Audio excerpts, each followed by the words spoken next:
imagine getting a look behind the curtain at one of the most, well, intense political fights in recent U.S. history. Right. We're talking claims of faked intelligence, power struggles happening in the shadows, and, things that directly challenge the whole democratic process. Absolutely. Today, we are doing a deep dive into some newly declassified documents.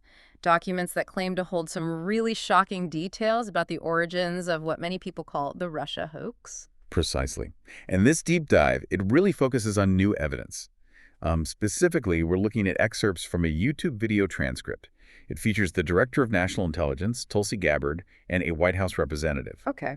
And they're discussing the declassification of a report from September 2020. It's from the House Permanent Select Committee on Intelligence. Plus, there are other ODNI records. That's the Office of the Director of National Intelligence, and also Senator Chuck Grassley's Clinton Annex. So quite a bit of material there. And our mission today for you listening is really to unpack the main claims these sources are making. Yeah. Essentially, the allegation is that the Obama administration was involved in a conspiracy to basically overturn President Trump's 2016 election win. And undermine the will of the American people. Right, by creating or manufacturing politicized intelligence. That's the core claim. So we'll walk you through the key findings as presented in this material. The specifics of the alleged intelligence manipulation, and what the broader implications might be for public trust, again, just based on what's in these sources. Exactly. Our goal here is just to lay out the claims and the evidence cited in these documents as impartially as we can. Right. Allowing you to think about what it all means for, understanding this really complex time in American politics. Okay, let's get into it. All right. So let's dive deeper into these, well, pretty astonishing allegations. The core claim from these declassified documents, it's stark. It alleges former President Barack Obama and his top aides conspired to subvert President Trump's 2016 victory. It's a huge accusation. The sources claim that, while publicly they were all about a peaceful transfer of power, behind the scenes, Obama allegedly went to, and this is a quote, great and nefarious lengths. Nefarious lengths? Yes, to sow discord and essentially sabotage President Trump. Wow, that's a powerful charge right there. How did these documents claim he did that, this sowing discord? Well, central to the claim, at least as it's presented here, is this idea of manufacturing intelligence. Okay. The Obama administration is accused of creating politicized intelligence, meaning intelligence that was allegedly, twisted or even made up for political reasons. That's the allegation. And this fake intelligence was then used how? It was used, the sources claim, as justification for what they call baseless smears against President Trump. Yeah. The goal, according to these documents, was to delegitimize his win before he even, set foot in the Oval Office. So this framing suggests the whole Russia thing wasn't just a mistake or, bad judgment. Not according to these sources, no. They frame it as a deliberate, calculated action. What else do the documents say about where this alleged operation came from? They're very explicit. The sources state, quote, President Trump never had anything to do with Russia, and that the Russia collusion hoax was a massive fraud perpetuated on the American people from the very beginning. A massive fraud. That's the language used. It's also alleged that President Obama and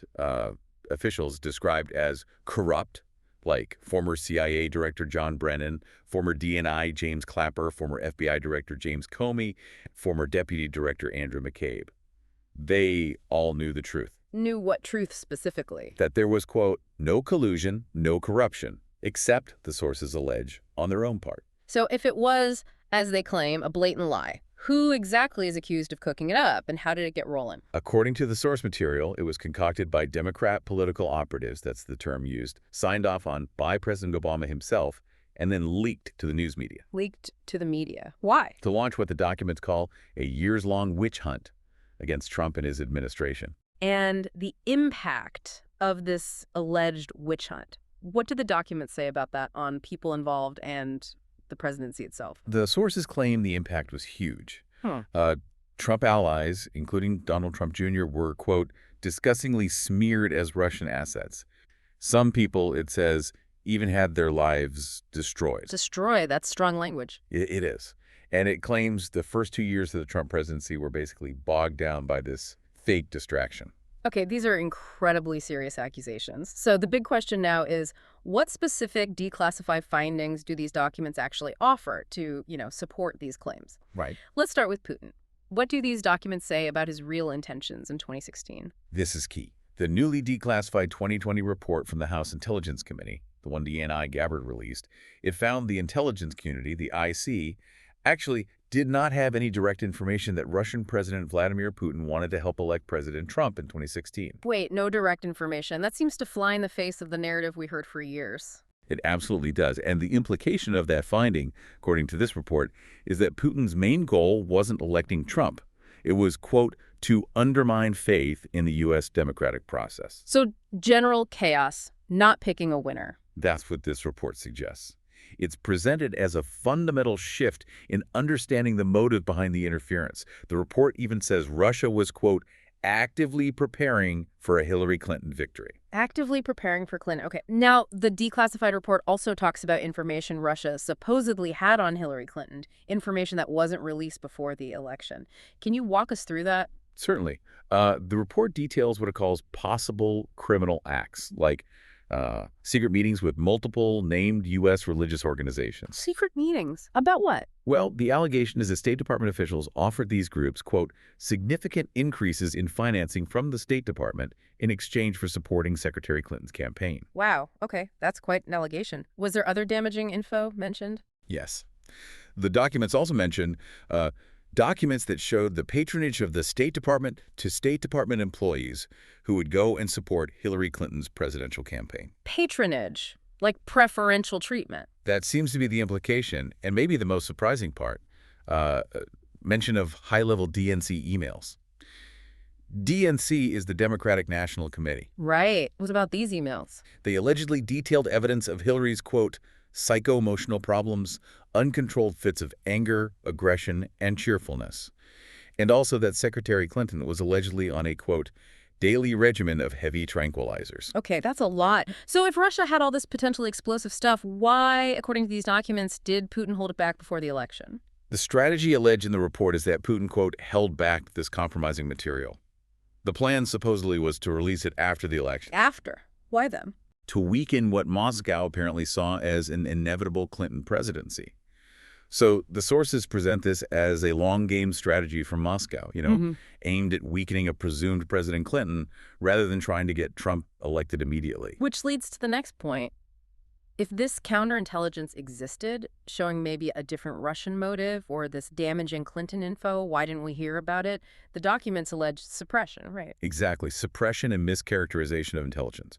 The report claims that the big January 2017 intelligence community assessment, the ICA, the one ordered by President Obama. Yes, I remember that one. Right. It claims that John Brennan, who was CIA director then, and the IC, quote, intentionally suppressed intelligence that showed Putin was saving the most damaging material on Hillary Clinton. Intentionally suppressed it. And how did they allegedly mischaracterize things? They allegedly, quote, mischaracterized intelligence and relied on dubious substandard sources to create a contrived false narrative that Putin developed a clear preference for Trump. Dubious sources? Like what? Does it specify? It points directly to the Steele dossier. The report claims Brennan and the IC misled lawmakers by referencing the, quote, debunked Steele dossier to assess Russia's plans. But wasn't the dossier widely seen as problematic even then? Yes, and the claim is Brennan knew it was, quote, discredited, but used it anyway to suggest it had intelligence value. The ICA also allegedly, quote, excluded significant intelligence and ignored or selectively quoted reliable intelligence that didn't fit the narrative of Putin backing Trump. Okay, so that's the January 2017 ICA. What about intelligence assessments before the election? Did they say something different? They did, according to these declassified documents. Yeah. Multiple IC assessments came out in the months before the November 2016 election, and they apparently concluded that Russia had, quote, neither the intent nor capability to impact the outcome of the U.S. election. Neither intent nor capability. That's a major difference from the later assessment. It is. And there's more. On December 5th, 2016, so after the election, the FBI and ODNI apparently gave the House Intelligence Committee their first classified briefing. According to the source, there was no mention of Putin aspiring to elect Trump made by either agency in that briefing. Huh. And wasn't there something about a presidential daily briefing, a PDB, being pulled? Yes, that's another point raised. A PDB drafted on December 8th, 2016, apparently stated, quote, no Russian or criminal actors impacted vote counts, but it was allegedly, quote, pulled just hours before it was to be published due to new guidance. Pulled. What does new guidance mean in this context? The implication seems to be that the finding was inconvenient or didn't fit a preferred narrative. This document, the sources say, was never published until it was recently declassified. So let's connect the dots here. We have these earlier assessments, the pulled PDB. Then comes the January 2017 ICA, which states Putin did want Trump to win. What do these documents say about how that specific ICA came about? Were there unusual directives? This is presented as a really pivotal moment. Apparently, a National Security Council meeting was called on December 9, 2016, by President Obama. Brennan was there, Clapper, Susan Rice. A high-level meeting. Yes. And following this, quote, secret meeting, DNI Clapper's assistant supposedly sent an email to the intelligence community. The subject line was apparently something like, POTUS tasking on Russia election meddling. POTUS meaning President of the United States. So a direct tasking from the president. Yes. Tasking ODNI leaders to create a new assessment, quote, per the president's request. Now, creating an intelligence assessment isn't unusual in itself, but was there anything specific about how this one was made that deviated from the norm? According to the House Intelligence Committee report cited in the sources, yes, it was highly unusual. It calls the ICA a high-profile product ordered by the president. And get this, it was, quote, limited to just 5 analysts using one principal drafter. 5 analysts for something this big. Exactly. The report says that's, quote, not something that occurs in the normal path of producing an intelligence community assessment. And the production was subject to, quote, unusual directives directly from the president and senior political appointees, especially the former director of the CIA, John Brennan. It sounds like Brennan's name keeps coming up as central to this. What specifically do the documents claim about his actions in shaping this particular assessment? They claim Brennan ordered the publication of, quote, substandard reporting on Russian activities, stuff that had apparently been held back from earlier assessments because it didn't meet the usual standards. Some information was described as unclear or from unknown sources. So pushing through weaker intelligence. That's the allegation. The report also claims Brennan overruled senior CIA officers who actually challenged the assessment ordered by Obama. Officers inside the CIA pushed back. Yes. According to the source, they told Brennan, quote, we don't have direct information that Putin wanted to get Trump elected. But the final ICA said the opposite, didn't it? Explicitly, the January 6, 2017 ICA stated, quote, we assess Putin and the Russian government aspired to help President-elect Trump's election chances. That's a direct contradiction to what his own officers were reportedly saying. If these claims are accurate, what does that suggest about the pressure inside the IC then? Well, the documents imply significant pressure from the top down, potentially overriding standard analytical processes. And did all the agencies agree on that final, strong conclusion in the ICA? Not entirely. While the CIA and FBI expressed high confidence in that assessment, the NSA, the National Security Agency, only expressed moderate confidence. Moderate is definitely different from high. It is. And importantly, the sources point out that the ICA itself, quote, did not cite any report where Putin indicated helping Trump win was an objective. So the conclusion was stated, but without citing direct evidence from Putin himself. That appears to be the claim made based on the review of the ICA in these declassified documents. Okay, let's circle back to the Steele dossier. You mentioned it earlier. The sources claim it was used in the ICA, despite Brennan apparently denying it publicly. That's correct. The sources allege that one of the source documents for the January 2017 ICA was, quote, the discredited, unverified Steele dossier. How do they claim it was used if Brennan denied it? The report states it was, quote, referenced in the intelligence assessment's main body text and further detailed in a 2-page assessment annex. So not just a footnote, but actually incorporated. And what do these documents allege about Brennan's actions regarding the dossier, specifically knowing it was, well, shaky at best? The claim is Brennan, quote, lied, and he denied using this dossier because he knew it was discredited and a politically motivated manufactured document. But allegedly, he directed senior CIA officials to use it anyway. Directed them to use it, even knowing the issues. That's the accusation. There's even a quote attributed to a CIA officer in the report saying Brennan refused to remove it. And when this officer confronted Brennan with the dossier's flaws, Brennan allegedly responded, yes, but doesn't it ring true? Doesn't it ring true? That's not exactly rigorous intelligence analysis, is it? It certainly raises questions, doesn't it? And it's worth noting, even the bipartisan Senate Select Committee on Intelligence report from 2020 heavily criticized the FBI's handling of the dossier. They pointed out its, quote, completely unverified nature and purposeful sidestepping of intelligence community procedures. Okay, so we've talked about the alleged manufacturing and manipulation of the intelligence itself. But these documents go further, right? They move into accusations that key figures didn't just get it wrong, but that they, quote, knowingly lied. Yes, and that they actively orchestrated what the sources characterize as a years-long coup. A coup! That's incredibly strong language. Who specifically is accused of knowingly lying? The sources claim President Obama, Hillary Clinton, John Brennan, James Clapper, James Comey, and, quote, others, including their mouthpieces in the media, knowingly lied as they repeated the contrived narrative from that January 2017 ICA. Can they point to examples? Well, they mentioned Brennan's December 2016 memo to his staff, where he claimed there was strong consensus on Russia interfering specifically to help Trump. And James Clapper, who was Obama's DNI, publicly expressed high confidence in the ICA findings. He even said in a 2018 interview, quote, I think the Russians actually influenced the outcome. So public statements reinforcing the narrative they allegedly knew was false. That's the allegation presented in these documents. And the media's role. The documents mention mouthpieces in the media. What's the specific claim there? The sources allege that reporters at, quote, legacy outlets, like the New York Times and the Washington Post, were, quote, ridiculously awarded Pulitzer Prizes for their perpetuation of this hoax. Wow. And the sources argue these prizes should be stripped because, in their view, it's, quote, not journalism to propagate political disinformation.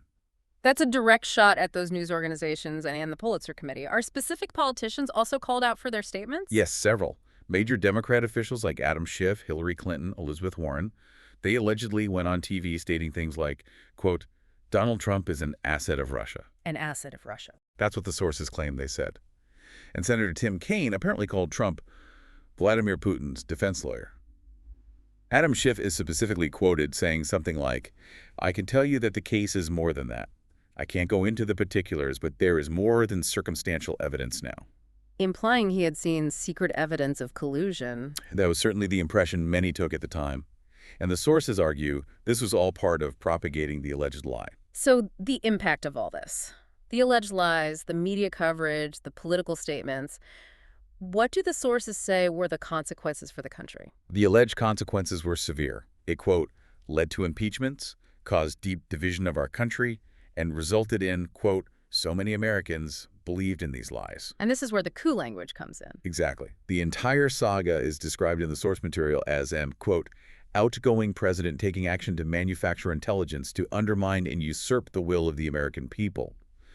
And also as launching, quote, what would be a years-long coup against the incoming president. It's even labeled a treasonous conspiracy. Treasonous conspiracy. Those are incredibly loaded terms.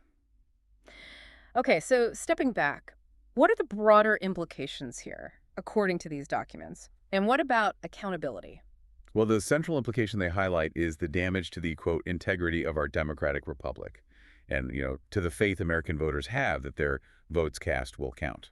And is there a call for specific action based on these findings? Yes. Director Gabbard in the video transcript states, quote, the evidence that we have found and that we have released directly point to President Obama leading the manufacturing of this intelligence assessment. Leading it. That's placing blame directly at the top. It is. Yeah. And she mentions these declassified documents have been referred to the Department of Justice, the DOJ, and the FBI. Referred for what purpose? To investigate potential criminal implications. Criminal implications. But wait, haven't there already been investigations? Like the bipartisan Senate Intelligence Committee report and various DOJ investigations, including Mueller's. Didn't they conclude there wasn't political interference in the investigation's origins or no conspiracy? That point is raised. When questioned about those previous findings, specifically the ones that found no political interference, Director Gabbard's response, according to the transcript, was basically to encourage people to, quote, look at the evidence in these newly released documents. So the claim is these new documents change the picture. Yes, she claims they, quote, confirm the conclusions that we have drawn, meaning the conclusions about Obama leading the manufacturing of intelligence. And how do these new claims square with Russia's actual motives? You mentioned earlier the documents suggest Russia wanted chaos, not necessarily Trump. Right. The declassified intelligence, as presented by these sources, reportedly shows Russia's motives were, quote, to try to sow discord and chaos within the U.S. election. This is framed as a clear distinction from the idea that they showed a preference for a specific candidate, which was the narrative allegedly pushed by the Obama-ordered ICA. Okay. Now, inevitably, referring former officials, especially a former president, for investigation, that's going to draw criticism. People will say it's just more weaponization of the justice system. How did the sources address that? The response given in the source material is that calling it weaponization is, quote, disrespectful to the American people who deserve the truth. They argue accountability is needed for what they see as the original weaponization. What examples do they give of the original weaponization? They cite things like the raid on President Trump's home, the impeachments against him, and the various indictments he faced. The argument is that those actions stemmed from the allegedly manufactured intelligence. I see. And the Clinton annex you mentioned at the start, does that fit in here? Yes, it's mentioned again towards the end. That's an appendix to the DOJ Inspector General's 2018 report on the FBI's Crossfire hurricane investigation. The sources claim this annex provides further confirmation of the politicization and manipulation of intelligence they've been detailing. Right. Okay. So we've covered a lot of ground here. We've navigated this really complex web of claims coming from these declassified documents. Yeah. Allegations of a major political scandal, manufactured intelligence, manipulation right from the top levels of government. The sources definitely paint a picture of an outgoing administration trying to undermine the incoming one, using terms like massive fraud and a years-long coup. And accusing key figures of knowingly lying to the American public all along the way. It's quite a narrative, and this deep dive really reveals claims that, if true, would challenge some fundamental assumptions about how intelligence is supposed to work, how it's gathered, interpreted, used. Absolutely. And it raises profound questions, doesn't it, about trust? Trust in institutions, trust in the media. What does it really mean for the future of our democracy when you have these kinds of high-stakes accusations, accusations of deliberately faked intelligence backed up allegedly by declassified documents? That's the big question to ponder, really. We've laid out what these specific sources claim. And as always, we encourage you, the listener, to seek out these documents if you can, review them for yourself, really grapple with what these revelations might mean and their implications. It's complex stuff, no doubt about it.